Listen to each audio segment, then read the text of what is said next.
పెళ్ళైనా పండగైనా వేడుక ఏదైనా పట్టుచీరల ప్రత్యేక వేదిక Varahi silks. Welcome to Suman TV.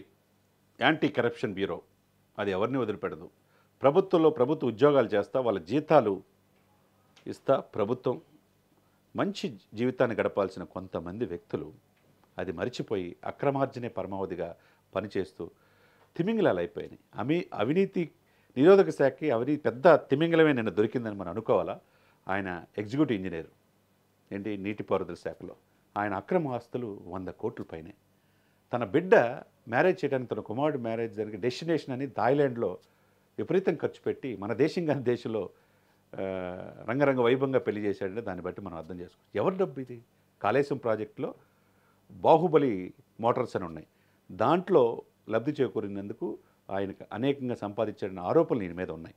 కాబట్టి ఒక ఎగ్జిక్యూటివ్ ఇంజనీర్, ఒక సామాన్య మానవుడు, ఈ వ్యక్తి ఈ విధంగా 100 కోట్ల మంది అంటే దాదాపు ఈయన కుటుంబం మీద హైదరాబాద్ కావచ్చు, కరీంనగర్ కావచ్చు, బెంగళూరు ఏకకాలంలో 16 చోట్ల దాడులు చేశారు. చేస్తే నివ్వెరపోయేటట్టు ఈయన ఆస్తులు దొరికినాయి. దానికి 100 కోట్ల పైనే. ఇప్పుడు బహిరంగ మార్కెట్ల విలువ అంటే లగ్జరీ విల్లాలు, ఆకాశ ఆర్మాలు, బిల్డింగ్లు తీసుకున్నాడు. దాంతోపాటు బహుళంతస్తుల భవనాలు ఉన్నాయి. తర్వాత కొన్ని హోటల్స్లో పార్ట్నర్షిప్ ఉంది.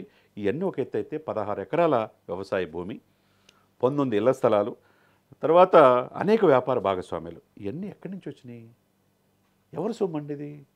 నీకు ఉద్యోగం వచ్చింది, ఎగ్జిక్యూటివ్ ఇంజనీర్, మంచి ఆకర్షవంతమైన జీతం, పిల్లల్ని చదివించుకోవచ్చు. కానీ ప్రభుత్వ ఆస్తిని అప్పనంగా కొట్టేయాలని చెప్పేసి ఆ బాహుబలి మోటార్లో దాంట్లో విపరీతంగా లబ్ధి పొందాడనేది కాళేశ్వరం ప్రాజెక్టులో ఇతని మీద ఆరోపణ. కానీ ఆయన పేరే నూనె శ్రీధర్. ఏసీబీకి దొరికాడు.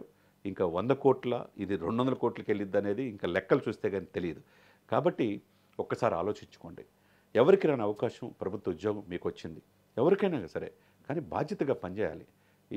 Your the custodian of the state. ఆ శాఖకి, ఇరిగేషన్ శాఖ మీరు కస్టోడియన్ మాత్రమే తప్పితే మొత్తం అప్పనంగా దోచేసుకోవడానికి కాదు. నీ బిడ్డ భవిష్యత్తు కోసం చూసుకొని థాయిలాండ్లో డెస్టినేషన్ మ్యారేజ్ చేశారే, కానీ మిగతా బిడ్డల పరిస్థితి ఏంటి? రోజుకి అన్నం తినలేని పరిస్థితిలో జీవనోపాధి లేని వాళ్ళ పరిస్థితి ఏంటి? కటిక పేదరికాన్ని అనుభవిస్తున్న వాళ్ళ పరిస్థితి ఏంటి? మీకు లగ్జరీ జీవితమా? ఆకాశ ఆర్మాల్లో బిల్డింగ్లా, విల్లాలా, 16 ఎకరాల వ్యవసాయ భూమి, మీరు నివసించే ఇల్లు ఏంటి? అంటే మమ్మల్ని ఎవరేం చేయలేరు, ఏ అధికారి పార్టీ, ఏ పార్టీ వచ్చినా మమ్మల్ని ముందు ప్రాధాన్యత ఇస్తారనే కదా. కానీ ఒక్కసారి ఆలోచించుకోండి. అవినీతి పరులు, అవినీతి శాఖకి, అవినీతికి ఇది పాల్పడే వాళ్ళకి మాత్రమే మేము చెప్పేది ఏంటంటే, ఒక జర్నలిస్ట్గా కావచ్చు, ఒక ఎనలిస్ట్గా కావచ్చు, నీతి నిజాయితీగా పనిచేయండి.